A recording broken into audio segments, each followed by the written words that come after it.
জয়রাম, জয়রাম।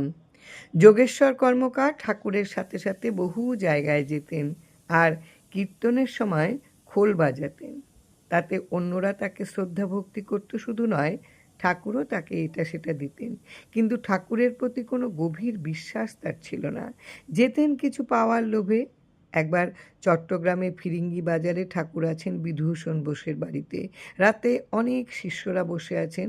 যোগেশ্বরবাবু সেখানে গিয়ে হাজির। ঠাকুর যেখানে বসেছিলেন সেখানে গিয়ে ঠাকুরের দুপা জড়িয়ে ধরে এনে নিজের কপালে ঠেকালেন। ঠাকুর বললেন, আহা, ভক্তি দেখাইয়া এত নমস্কার করতেছেন, এদিকে তো মনে মনে আমারে লইয়া অকুল সাগরে ভাইসা বেড়াইতেছেন।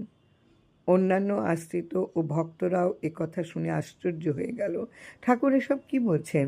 ঠাকুরের মুখের দিকে আবার তিনি তাকালেন।